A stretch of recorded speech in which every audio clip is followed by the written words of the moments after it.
Good morning, Toronto.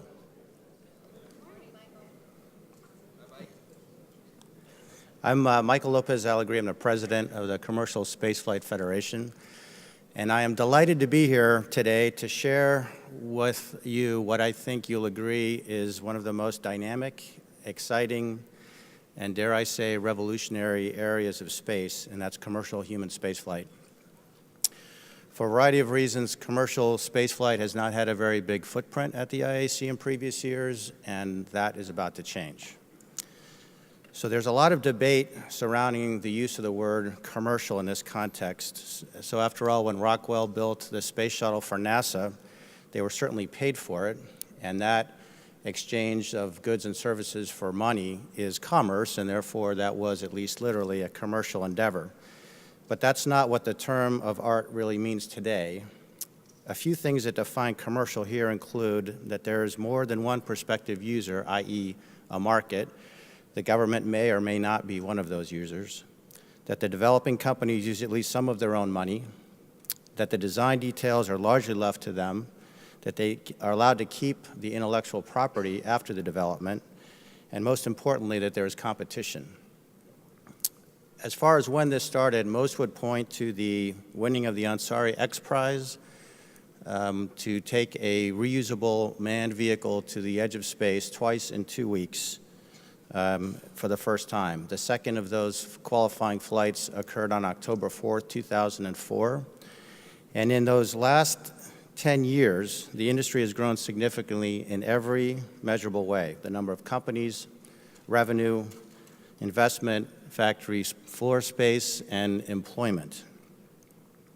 2 companies are already providing cargo service deliveries to the International Space Stations.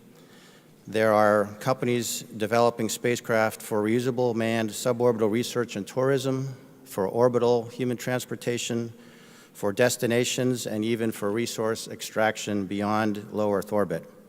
There are also myriad supplier and engineering services companies, as well as several established licensed spaceports. So in today's panel, you'll hear from representatives from all of those, or many of those companies in several of these areas, as well as from the U.S.'s government entity charged not only with regulating the industry, but also with encouraging, facilitating, and promoting it. So I've got a pretty all-star panel lined up for you today. Each of them is going to give you their perspective. I'd like to start with Mark Sarangelo. He's the chairman, head of Sierra Nevada Space Systems, an aerospace and technology company that has led or participated in over 420 space missions and produced over 4,000 systems, subsystems, and components, all with on-orbit success. He leads Sierra Nevada's Dream Chaser development, and among other roles in aeronautics and space, he is chairman trustee for the Aeronautics Industries Association, founding and current chairman of eSpace, the Center for Space Entrepreneurship, and chairman emeritus of the Commercial Spaceflight Federation. As if that weren't enough, he's also very active in advocacy of missing and exploited children. He's a former officer of the United States Army, a pilot. He holds a Bachelor of Science, Master of Business Administration, and Juris Doctor's degrees. And on a personal note, he's been a wonderful advisor, a mentor. And since we're about democratizing access to space, we don't have godfathers, but if we did, Mark would be one of the godfathers of commercial spaceflight. Please, Mark.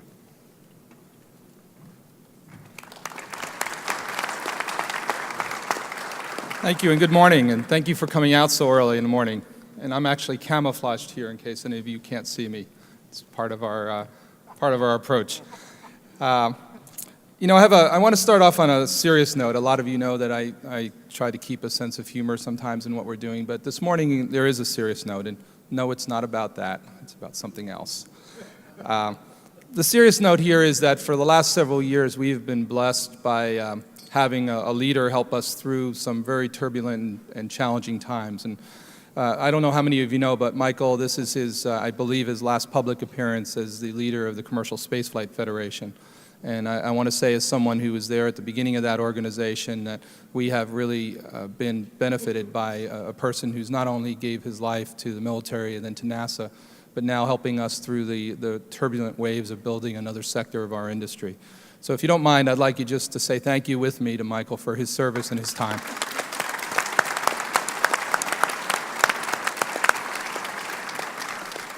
See, he gave me the microphone first so I can get to do this kind of thing. We just have a couple minutes to talk here, and I certainly want to make sure that the rest of our great panel gets the opportunity to do that.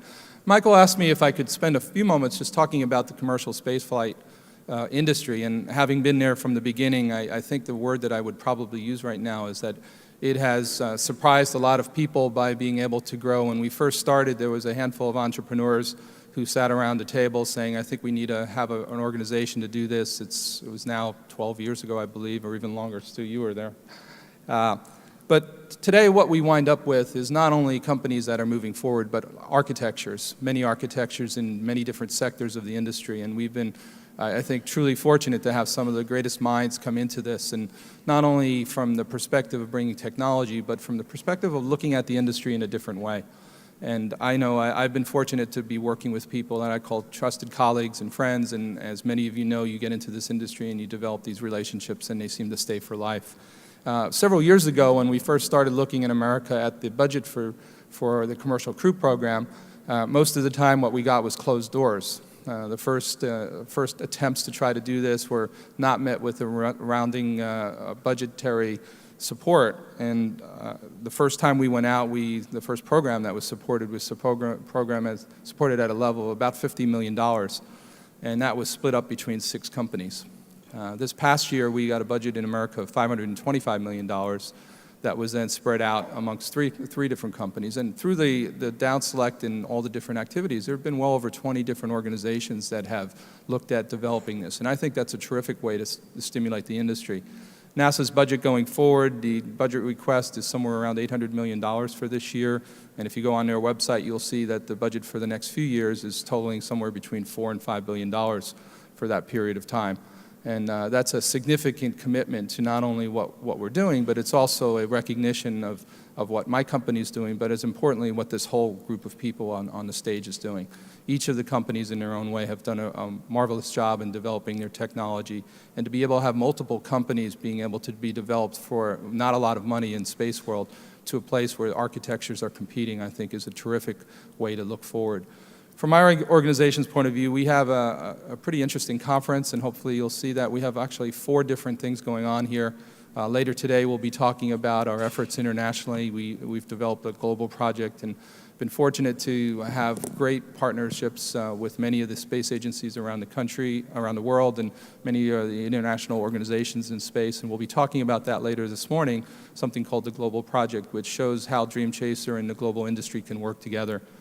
Tomorrow we'll be speaking, I will be talking also later today about our relationship with Lockheed Martin and how the 2 companies are working together. It's been a marvelous relationship from our point of view, taking the best of traditional aerospace and merging it with an emerging company. We have, as Michael mentioned, we've been on over 400 missions, but being able to take 2 organizations and have them work together in partnership and in true sense of sharing, we're going to explain a little bit about how that works, because a lot of people have been asking us about it. And then tomorrow we have an announcement that we'll be making, and hopefully you'll show up, about our relationship with Vulcan and Stratolaunch and how we plan to work together with that organization. Then finally, we'll be talking about the different uses of Dream Chaser in a paper later this week that talks about what we can do from a platform that is a flying vehicle that has the ability to do servicing in space as well as doing crew and cargo missions. So it's an exciting week for us. We're committed to moving forward in what we're doing, and mostly I wanted to thank you all for coming. Toronto has been a great host so far, and I don't know if our hosts are in the room today, but I wanted to say I've been to many of these events, and this has been a terrifically organized event, and on behalf of all of us, thank you very much.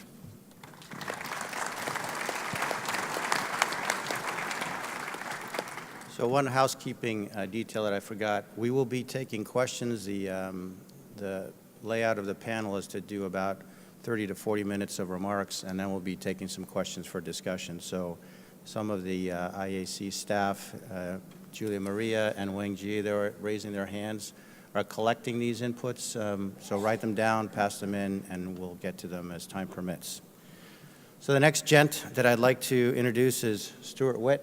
Stu is the CEO and General Manager of the Mojave Air and Spaceport, where he has been directing the region's expansion efforts for the past 12-plus years. He's a 45-year aviation professional with extensive experience in operational, research and development test flying, engineering and aviation management, and airport operations leadership. In 2004, Mojave was designated the nation's first inland spaceport when it played host to the world as Scale Composites qualified and won the $10 million X Prize, giving birth to the commercial manned spaceflight industry.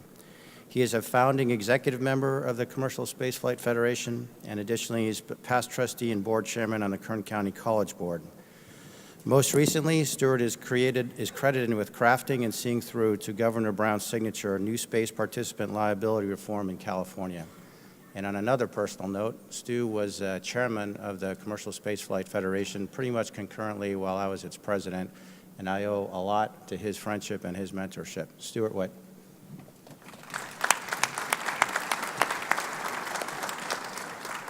Hey, good morning, and thank you very much, Michael. And I want to echo Mark's words. Sometimes we stumble through life and you don't know who you're going to have a chance to meet. I did not know Michael, even though we both served in the Navy and both Navy pilots for a number of years. I met Michael through the CSF, and it's really nice to know that you've taken on a new friend. Fascinating gentleman and tremendous leadership skills, and I echo Mark. I wish you well in your next career endeavor. I come at this entire industry from an R&D perspective. I was largely, when I sold my engineering company in 2002 in 2001, August 7th of '01 in World Trade Center 2, 34 days before a disaster hit, I came at this industry from a perspective that the world needed a place that they could take some risk, because we had taken on this obsession of absolute safety in Western society, and if aerospace was to move to a new level, somebody needed to step forward and create an area, a place where entrepreneurs could dream, build, test, and develop. So my focus from the entire commercial space industry is to create an entity where you could do that. So I'm going to best show that in a short 5-minute video, and I look forward to your questions at the end with my colleagues. So if you wouldn't mind, let's run the video. Thanks.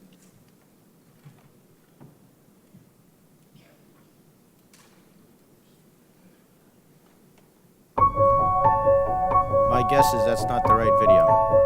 It's the right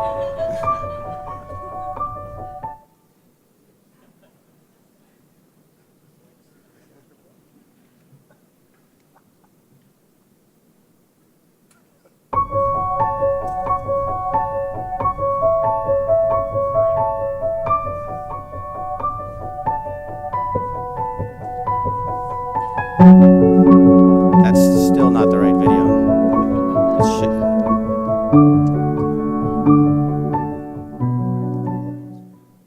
I think it's great video,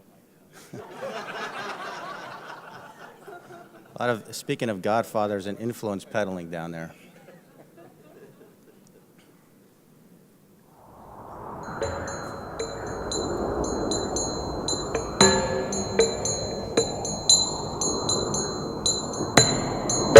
To most people, Kitty Hawk, North Carolina was just a wasteland. But to two brothers who were bicycle mechanics from Dayton, Ohio, it was perfect. Absolutely perfect. The steady breeze to shorten the runway, they had soft sand for landing. Those same elements are alive and well in Mojave today. We have access to a piece of airspace that's a national treasure, that's about 200 nautical miles by 200 nautical miles, and it goes from the surface essentially to the moon. I don't know of another place that has that type of geography in this industry anywhere on Earth. We have a decided advantage just because of our location right here in Mojave. Plus we have the right attitude in the aerospace valley that this is just what we do.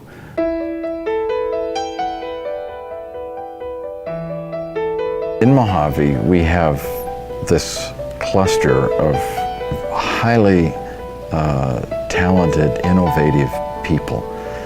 They're still fifth graders in a lot of ways. They don't know what they can't do. And so they're not afraid to try things, and they try things every day that don't work in hopes that they'll try something that does work. It's more of a mindset. It's more of a what's inside that's driving these people. Jeff Greason, he was co-patent holder of the Intel Pentium 3 chip. What credentials does he have to come to Mojave, set up shop, and become a rocket scientist of a leading suborbital and orbital systems developer? Well, the same argument could be made of Orbital and Wilver. What on earth did two bicycle builders have in terms of credentials to build the first vehicle to engage in flight and then powered flight? The goal of X-Core is to try to bring the cost and frequency of space transportation to a point where we can make economic use of space. Lynx is our name for the suborbital spacecraft that we're developing and have been for a number of years. It's a small ship that takes the pilot and one person, or the pilot and a payload, from the runway up into the space environment and back down to land again. Our work is inspired by the same ethos that fueled Silicon Valley in its early days, and that competitive but also collaborative atmosphere drives us all to move more swiftly. That is that Wright brothers effect carried into several different organizations on the flight line. When you look in the eyes of people like George Whitesides, George could have probably been successful in any one of 50 industries, just like Jeff Grayson, but they chose this one. The mission of Virgin Galactic is to open space for the rest of us.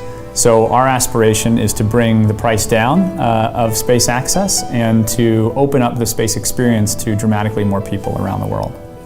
Right now our company is doing two different things. One is we're trying to finish flight test for our Spaceship 2 vehicle, which will bring thousands and eventually hundreds of thousands of people into space. And we're also building a new small satellite launch vehicle called Launcher 1, which will take small satellites up into orbit. Mojave is the perfect place for us because it is the center of aerospace entrepreneurial development. If you go around the world, there's really nowhere else where you can design, build, install, and test space equipment all in the same place. Literally, Mojave is the only place in the world that I think you can do all of those things at once. It's very simple. We now have 17 companies. We have 19 rocket test sites. We have 155 basic contracts with different firms. This is the first time in the history of this airport in 40 years that the space industry now generates 50% of our total revenue. And that's a big deal. Kevin Mickey grew up in this town, and now he's back as the president and CEO of Scale Composites. He carries on that legacy and, if you will, was passed a baton by Burt Raton, and now look what's going on at Scale. We excel at rapid prototyping and flight test. What we pursue is major milestone breakthrough projects, and that can be in aviation or now in space. Our most recent program is the program that you see behind us called Stratolaunch, and the program is to create the world's largest wingspan airplane that would carry a booster to roughly 30,000 feet, drop that off, and then the booster would take payloads or passengers onto space. The enemy of innovation is the intolerance for risk and some failure. And the Mojave Air and Spaceport, with our partner Stu Witt, the general manager of the airport, he's created an environment out here where we can do things in a way that you couldn't do them anywhere else in the country.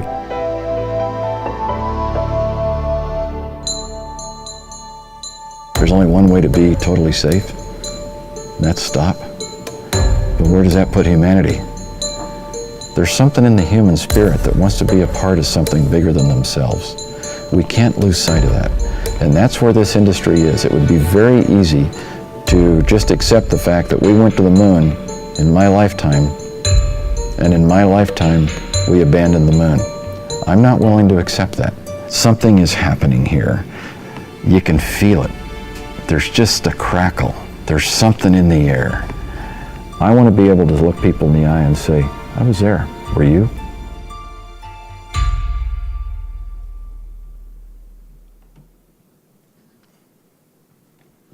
Thank you, Stu. So in addition to learning about the airport, we also learn about a couple of the premier suborbital companies, X-Core and Virgin Galactic. So if you have any questions concerning those activities, again, please write them down and hand them to the IAC staff that's collecting them. So I want to move now from the suborbital world to the orbital world. If you're not living under a rock, you know that few weeks ago, NASA awarded contracts to 2 companies under the CCTCAP Commercial Crew Transportation Capability contract. And to represent both of those, I have representatives from Boeing and from SpaceX. The first is Peter McGrath, who is the Director of Business Development for Boeing Company's Space Exploration Division. He's responsible for leading the business development team in shaping, extending, and capturing business in support of space exploration missions. Before joining space exploration, McGrath was a program manager for the Boeing Brigade Combat Team Modernization Low-Rate Initial Program, where he led the capture and program startup of the fixed-price production contract for BCTM. Previously, he held several other positions in the company, both in business development and technical engineering. His background covers more than 25 years related to NASA, DoD, and commercial business. He has a Bachelor of Science, Masters of Science, and MBAs. Please welcome Peter.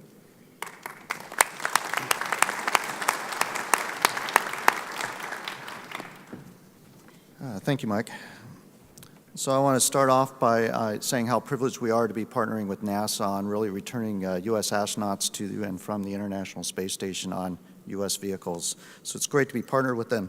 What Boeing brings is a very unique blend of both a 50-year heritage of actually building with NASA a human spaceflight program starting back from the Gemini Apollo days all the way through, pardon me, the shuttle and space station. And it also adds 100 years of commercial aviation experience. So what we have is a true blend of what it takes to actually put humans in aircraft and spacecraft. And we blend that with an innovative manufacturing approach as well as an innovative management approach to actually provide a nice blend of old and new capabilities to actually offer a solution for a crewed flight. So what I want to do today is give you a little background on where we're at in terms of the program. Our design is really mature when you look at what we're doing. We're flying on an Atlas V, which has 49 successes to date. It's one of the most reliable vehicles in the launch vehicle industry. We're working with them to modify the vehicle for emergency detection and be able to identify systems to trigger the abort system on the spacecraft.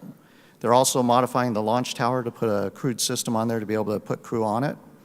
When you look at our spacecraft, we have a very stable spacecraft. It's based on the outer mold line of our Apollo, so there's a lot of heritage in the design of the outer mold line. We're using a very stable parachute and airbag landing approach, which provides a low-G impact for them on landing. When you look at the technology, the components on the spacecraft, there's a high TRL. Matter of fact, we're flying systems today. The flight computers on our CS200 are the same ones that are flying on X-37. So there's a lot of heritage in the design when you look at the maturity. And then we're also partnered with NASA's JSC Mission Operations Directorate to provide the mission operations for it. And they're helping us with also interfacing with the astronauts on crew training and also defining the processes by which we're going to operate the system. The other thing we're doing is we're partnered with Space Florida on OPF-3. We're acquiring OPF-3, and the transition or the handoff to Boeing will be mid-January of next year. And we're looking forward to modifying the factory. It's actually, if you see it today, it's well underway of the modifications. We're going to actually start seeing flight hardware in there shortly in January. A lot of the flight hardware is being manufactured. I'll talk about that a little bit more in a minute. So we're really proud to partner with Space Florida on that capability. When you look at our progress, we are the only provider under CCI-CAP that actually completed all of our milestones within the period of performance of the contract. And that concluded when you look at its flight tests of engines, its egress testing with astronauts, it's also validating and verifying that our design is compliant to the NASA safety requirements. And that's what we culminated our CCI-CAP performance with, was our critical design review, where we spent several days with NASA hand in hand, walking through our design, making sure that every aspect of it was compliant and that it delivered on the commitment to NASA with regards to human safety. The other thing we're doing is we're actively manufacturing all of our flight hardware now based on that critical design that we've completed. So all the hardware in the process for our structural test article, which is our first test unit we're building, the pressure vessels are all complete. We're seeing all the components come together, and we'll be testing that next year. So I just wanted to stop at that point and say that we're proud to be partnered with NASA. There's a lot of progress we're made. It's really fun to see the hardware starting to come together in terms of leading towards the 2017 launch capability, and we know we can get there. So thank you.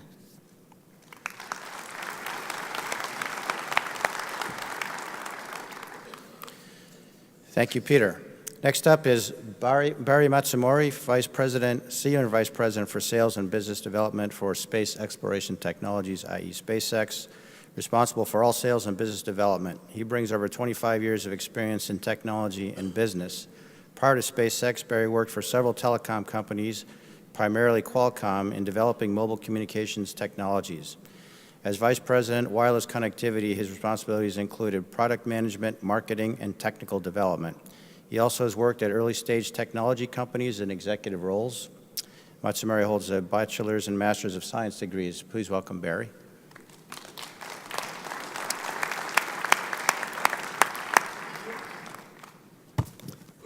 The bush is really hiding me this time. So, good morning, everybody. I'm happy to be here. I'm not going to assume, SpaceX has been around a bit, but I'm not going to assume everybody knows who we are. Just a little reminder. We're a company based in Los Angeles, just a few minutes east of LAX. About 4,000 people. We're about 12 years old now, feeling a little bit older. One of the things that is our trademarks is we're highly vertically integrated. So inside that factory, we have launch vehicles built, the tanks. We have composites, the fairings, the interstage adapters. We have engines built. We have machine shops surrounding the main building, but the engines themselves are integrated and built in that factory. We have avionics built. We build much of our own avionics systems. So, and then on top of that, software. We do our own software. So we do believe in a highly integrated structure. It's allowed us a lot of agility, allowed us cost savings, and allowed us to be competitive in the marketplace. So with that, a few more things that are pertinent. It's been a pretty active, I'd say, last 6 months. We launched AsiaSat 8, we launched AsiaSat 6, we launched CRS-4. In fact, Dragon is currently berthed at Space Station right now. We're busy refurbishing and revamping Launch Complex 39A, the former shuttle pad. And that is going to have a brand new look. It's getting, I'll call it a haircut. It's getting a brand new look because we don't need that superstructure and we have a pretty simple pad to put our Falcon Heavy and Falcon 9 on. And on top of that, if you watch the news, we just did a groundbreaking on Brownsville, Texas for a commercial launch pad in South Texas. And that will be a brand new pad we'll hope to have operational in the latter part of 2016. So with that, it's been a little bit busy last couple months, but on top of that, we're very, very grateful that we were awarded for CCTCAP and honored that we have the opportunity to develop a system for doing commercial crew for taking astronauts to space station as an American effort. And I probably won't talk a lot about that. There are some unique capabilities that we have in our solution. One of them is a propulsive landing capability. We believe in reusability of our capsule. And so if anybody has seen our capsule, part of the aesthetics is that you'll see 8 of these Super Draco jets that are there, rocket engines there, that are there to not only provide crew escape, but also propulsive landing. And on top of that, just the overall, if you look inside, we do pride ourselves on aesthetics, and we spend more than a little bit of time looking inside the capsule and making sure that the astronauts not only had a comfortable environment, but one that was pleasant. With that, let's open it up the discussion, and I'm happy to be here and talk to you more. Thanks.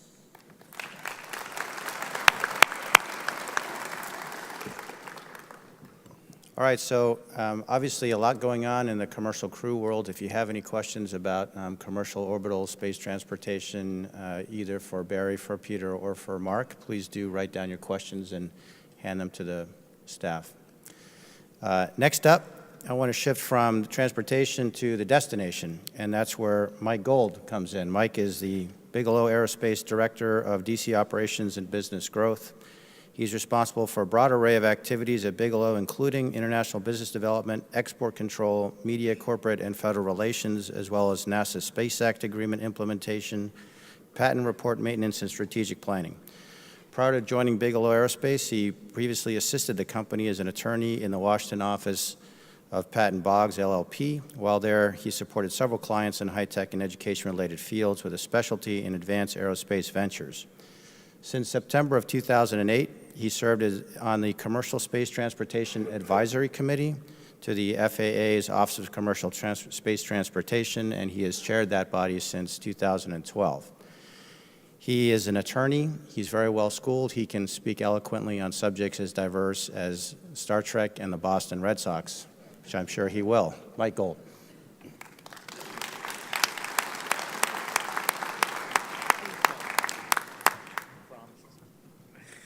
Thank you for that kind introduction, Mike, and for having me. Since this is the last time we'll share the stage, at least in your CSF capacity, as you heard from Michael, I serve as chair of the ComStack. Michael is our vice chair. And often when we're introduced, people will say, here's our vice chair, Michael Lopez Alegria. He has been outside of space vehicles and been in space longer than any other American. And here's Mike Gold. He's watched more Star Trek than any other American. So it's been a pleasure.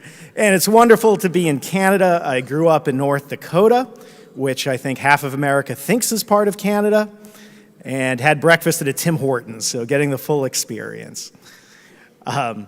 And as Michael said, we are the destination. We want to give the transportation providers some place to go and something to do. And there has been a lot of focus on transportation, and with the CCTCAP awards, we're looking forward to focusing more and more on the destination. A few words about Bigelow Aerospace. We are developing a technology called expandable habitats, a concept that was originally developed by NASA, and it's basically a tent-like technology that is compacted in the rocket fairing. When the habitat reaches orbit, it expands out. And there are numerous advantages. You get a lot more volume than you would with a traditional structure. Counterintuitively, you get better protection against physical debris. And I think what NASA was most interested in with this technology initially was the enhanced protection against radiation, which can be significant. While NASA had the idea of expandable habitats, they got to do very little actual engineering on the system because Congress did what Congress does, and they canceled the program. And Mr. Bigelow, on his own dime, picked up the torch and is taking this technology to fruition. We have had 2 launches, Genesis 1 and Genesis 2, which were subscale demonstrators. We launched these in 2006 and 2007, respectively, aboard converted Russian nuclear missiles. I went back and forth from Russia and Ukraine for the better part of 4 years, which is why I will never complain about the weather in Washington, D.C. ever again. And our next launch will be to the International Space Station, the BEAM, the Bigelow Expandable Activity Module, which will be launched next year and attached to the ISS. And this will be a very big moment for our company and for the technology, because it will be the first time that an astronaut will actually step inside an expandable habitat, and the technology will be proven as part of a crewed system. As a matter of fact, just to continue with the Canadian angle, we recently received approval for our technical assistance agreement where the Canadian arm will remove the beam from the Dragon and place it onto the ISS, for which I noticed it's on your currency. So we're looking forward to using this. Canada, you have the only currency that's potentially an ITAR violation. So.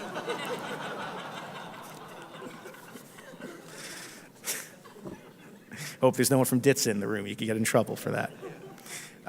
So we're very much looking forward to launching and attaching the beam to the ISS next year. That will be followed by our full-scale habitat, the BA330, which, as the name indicates, will provide 330 cubic meters of usable volume and can support a crew of up to 6. That will be our standard module, our Model T, that we hope will form the backbone of human spaceflight for LEO and beyond into the future. So I'm looking forward to taking your questions and supporting the new push into space.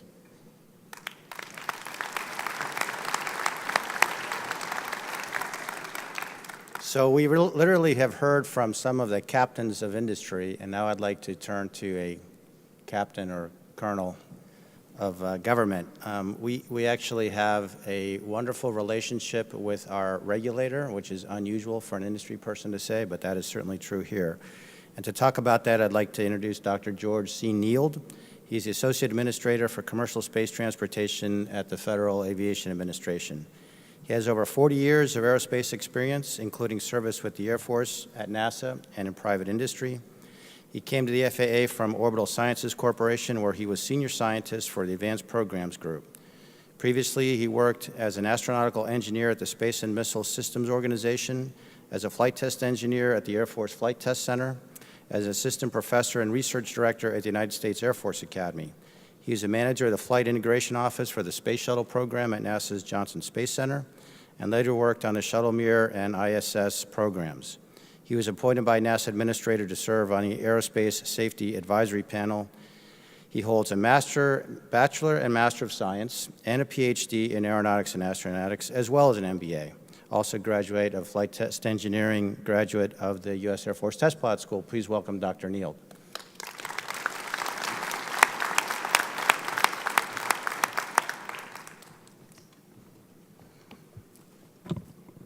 Well, thank you, Michael, and good morning, everyone.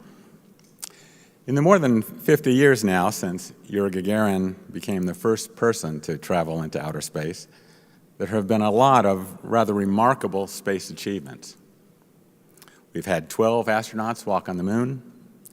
NASA operated the space shuttle for 135 missions over a 30-year lifetime. And we have built and are now living and working in an engineering marvel known as the International Space Station. Those are some pretty impressive accomplishments, but they all took place as a result of government programs. Going forward, I expect to see some rather dramatic changes in how we do business in space.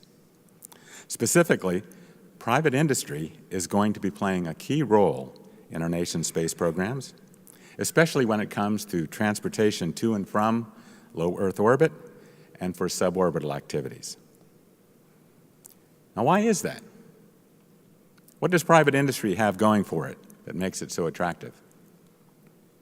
Well, I can think of a number of real or at least potential advantages as opposed to a traditional government aerospace program. First is the cost. I think most people would acknowledge that under normal circumstances, the private sector is capable of operating more efficiently than a government bureaucracy. So at least in theory, companies should be able to provide services less expensively than an equivalent government operation. Second, I believe that the private sector is better positioned to take advantage of innovation, either in terms of incorporating new technologies or in finding new and better ways of doing business. Third, the private sector may have a greater risk tolerance than the government, an important advantage in today's increasingly risk-averse society. And fourth, it seems to me that the private sector is well-positioned to identify and exploit new markets, thereby resulting in an increase in jobs and enhanced economic activity in general. So if commercial space is so great, how come we don't operate commercially all the time? Well, I think one answer to that question is that to fully take advantage of commercial approaches would require us to dramatically change how the government does business. And change is hard, particularly if the change being proposed means that the government is going to have to back off on the amount of control that it exerts on a particular program. Instead of having the government direct a team of contractors in exactly how to design, build, and operate our space vehicles, a better approach, at least for some programs, may be to invest in industry, to partner with industry, or to buy services from industry.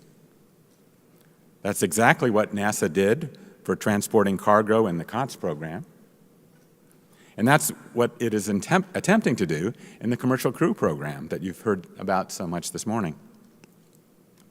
But it seems to me that based on the impressive capabilities that have already been demonstrated by the companies represented on stage today and by a number of others, and on the amount of private capital that is being focused on space by wealthy individuals, passionate investors, and visionary boards of directors, we are getting tantalizingly close to a point where commercial space may be able to progress on its own, with or without the involvement of the government. Now, there is one area where I think the government will continue to stay engaged, and that is safety. As someone who is privileged to lead the FAA's Office of Commercial Space Transportation, which is responsible for regulating commercial human spaceflight in the United States, I'd like to make two final points about the safety of human spaceflight in the future. First, we need to be upfront with the public and our other stakeholders about the dangers involved in what we're trying to do. As Congress has pointed out, space transportation is inherently risky. And like all modes of transportation, we are going to have fatal accidents. We hope they are few and far between, but we are going to have them. And we need to be honest about that and to ensure that others have a realistic view of just how hard this business really is. And second, when it comes to safety, we need to think beyond proprietary designs, market share, and competitive advantages. Instead, we need to be willing to share best practices, lessons learned, and information about accidents, incidents, and close calls. That's something that a mature industry does, and I think it's an area where we can all do better. As just one example of how that can work, earlier this month, the FAA released a document entitled Recommended Practices for Human Spaceflight Occupant Safety. The purpose of the document is to enable a continuing safety dialogue between government, industry, and academia. It's basically a top-level framework of all of the topics we think should be considered by someone designing, building, and operating a space vehicle intended to carry people. What we would like to see happen at this point would be for industry to take the next step and develop industry consensus standards, either to flesh out the next level of detail or to focus on verification so that we could come to an agreement on how to demonstrate compliance with the practices that industry thinks are most important for occupant safety. This is an exciting time for commercial space, and if government and industry are willing to work together, I'm confident that we can ensure that the next 50 years of human spaceflight will be even more impressive than the last 50 years. Thank you.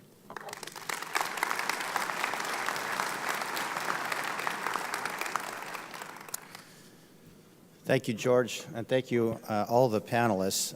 I'd like to do a quick Zoom climb up to 50,000 feet again and just talk a little bit about the industry in general. And what I'd like to do is ask each of the industry representatives one question. I started out trying to define what this word commercial and commercial spaceflight means, and I came up with a few things like competition and keeping intellectual property, having more than one user, et cetera. So I'd like to ask each of you if you could just throw on out as well what makes this commercial space different from the commercial space that I described with the relationship between Rockwell and NASA. I'll start with you, Mark. I think from our perspective, it has all those elements, but it also has something else, which in our case I think is passion. There's a belief in what we're doing, and I think Stu's video shows that there are people who are putting their futures on the lines, in some cases their lives on the line. It's because we believe in something. It's not just about the business, it's not just about the revenue or the money, it's really about making a difference. And most of us who do it, I think, believe, as I do, and I think certainly my team does, and I believe everyone on the stage does, that we can make a difference. We can change history. We can do something that hasn't been done this way before. And we can make sure that there is access to space for the long time to come. And that is not assured. I think as we look to the different governments and how they view things with the economic budgets the way they are, with the world the way it is today, it isn't sure that there's going to be space in the future. And one of the ways to do that is, as George said, is to adapt and modify and to be able to look to how we can do things differently. But at the end of the day, it's about people truly believing and overcoming huge obstacles and challenges along the way, and not going back and not giving up, And I think that comes down to passion for us. Stu? From my perspective, it gets me up in the morning and it makes the 70-mile journey to Mojave every day. It's just that. I get a chance to meet and work every day with some amazing people who play Let's Bet the Company every day. That is a fascinating environment. And the thing that separates us today from where we were 20 years ago is the competition. And when NASA's recent selection, the one thing, and you have all the participants on this stage, the thing that I was trumpeting, and I think all of us were, was select at least two to where there's competition. Otherwise, we're right back where we were, buying from one source, the Russians today. But the thing that's most fascinating from my perspective are the ideas. And the ideas come from a free marketplace. And that's sorely needed in space industry. And I think we're seeing the benefit of that today. All right, so I would agree that it's the passion, but I'll take another aspect to it too, which is it's really how we do business. When you look at traditional aerospace, the government provides an RFP, you get requirements, and then the government's all part of the development process. What you're seeing in the commercial aerospace side is the government gives you a top-level set of requirements, and you match that up with other commercial industry requirements and come up with a product or service that you're going to offer not only to the government, but commercially. So it's a different acquisition approach, a different interface approach with the government on how you do business going forward that does provide in cost advantages. I think I'm pretty much on the same page with Peter. Slight difference, or maybe just a little more detail on it. By being able to provide a service instead of having a product spec, what you can do is practice some innovation. So in one case, instead of being told, here's the truck, here's the engine that you have to put in the truck, here's what the driver has to look like and what he has to do in the truck, basically, here's a payload, it goes from point A to point B. I may know what you have for an engine, I may know who the driver is, but I'm not going to tell you what to do. You go figure out how to make it the cheapest, the most competitive, and the most innovative. And if you have the best overall service, then you win. So being able to do this service versus a specified product is a big deal and allows a little bit of risk-taking. I mean, I use this term, managed risk-taking. Risk-taking is something in our industry that not everybody likes to hear, but on the other hand, everybody loves innovation. So you got to balance the two to make it acceptable to your customer base. Yeah, and I guess I can just echo what Barry and Peter have said. I think commercial space is a misnomer. It's a procurement methodology. It's Space Act agreements instead of the Federal Acquisition Regulations. It's a milestone-based payment structure. It's fixed price instead of cost plus. It's asking the private sector to put some of their own money onto the table rather than purely go to the taxpayer. That's what commercial space is. And you get a giant cost savings when you move forward on that basis. And I'll tell you, I have to applaud NASA for being innovative enough to adopt this structure. It is not easy to do in a bureaucracy. And I'm thrilled with where that will take the agency and to see this methodology migrate out to Department of Defense and other government agencies and eventually globally. I think there's a lot to be learned by what's occurred in these programs, not just in the US, but around the world.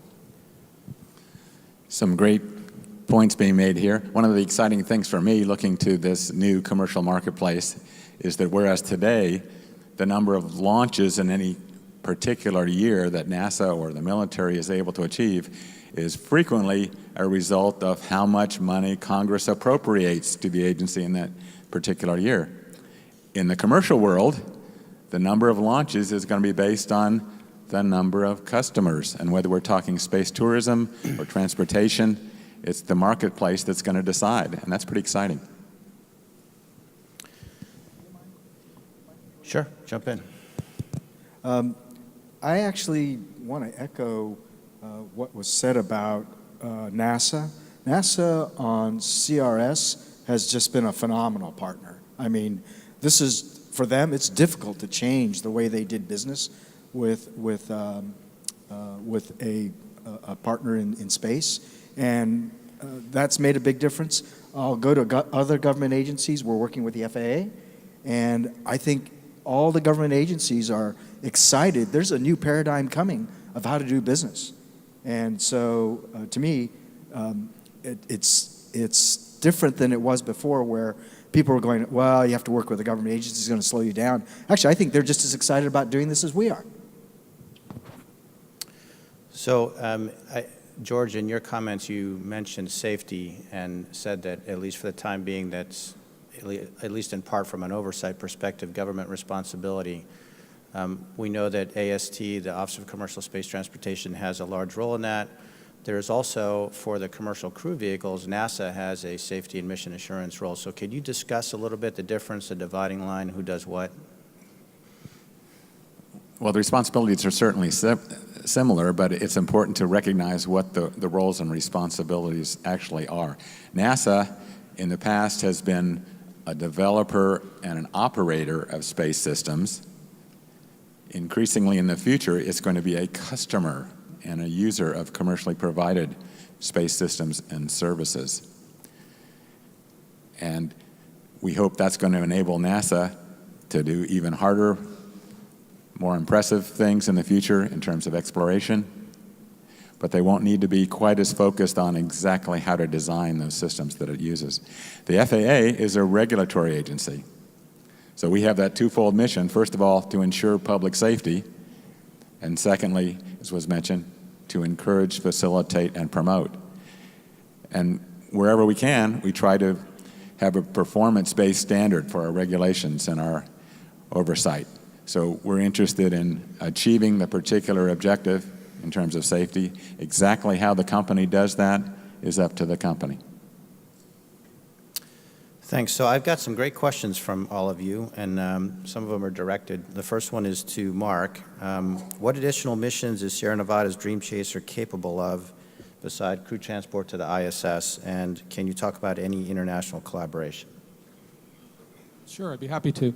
I think one of the basic tenets for why we just took this design of Dream Chaser was that it was a utilitarian design, and we actually call it our space utility vehicle. And the idea here is to have a single platform that could do multiple kinds of missions, with the crew transportation being one of those missions, but it wasn't the only mission. We see that this vehicle is very capable of doing critical cargo, pressurized cargo back and forth to low Earth orbit. It has the ability to do servicing, that is repair, refueling, potentially movement of satellites in low Earth orbit. It can help do construction of or repair of potentially the space station or other systems in space. And it can act as a standalone platform for laboratory and science work. All this from the same basic platform, which is the way that when you put the energy and the money into something that you can find multiple paths from, that's really a win for both sides.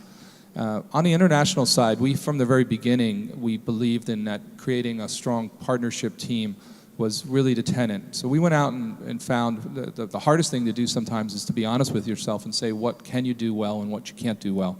And if you're not going to do it well or you don't feel like you're the experts, bring on someone who is that.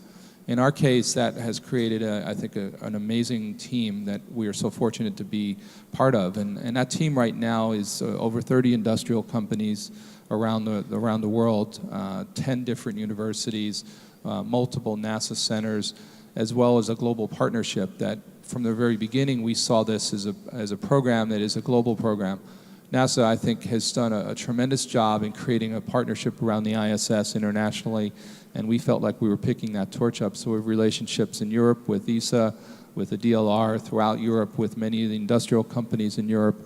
We've announced relationships with Japan and JAXA, and we're expanding globally, and part of that will be our announcement today. But really, to do something in space, we feel it's not a singular activity, it's a team activity. And for all our teammates from across North America, we're here in Canada, we've had a long-standing relationship with with Canada through McDonald Detweiler and other organizations here in Canada. We feel very fortunate to be bringing all those folks and their capabilities to the table and really creating a global enterprise around this type of commercial space and transportation. So it's appropriate to be talking about international cooperation at the International Astronautical Congress, so I'd like to stick with that. Question for Stu as a sort of de facto representative of the suborbital industry here, as well as any of you that would like to comment. Do you have plans to launch or land in Europe? If yes, where? If no, why not? And part two of that is, are you planning to ask for the removal of ITAR restrictions so that you could hire non-U.S. citizens to work in your companies? And that question is to me representing the entire industry of the suborbit industry? The first part about launching and landing abroad. I approach this entire industry as though it's a borderless industry, number one. It services humanity on Earth. And yes, my view of the future is sometime in the next 20 years, I would like to see suborbit point-to-point be as mainstream as buying a ticket and flying back to Los Angeles like I'm going to do in a couple hours. I think to a subset of the human race currently, it is a pricey endeavor to fly 1.8 Mach cruise or 20 years from now targeting 4.7 Mach cruise in a business jet. But that is a borderless industry, and that begs for new regulation and new rules, and it operates in a band of the atmosphere which is suborbit, not orbit, and it is ripe for the taking. And I believe certainly that's in our near future.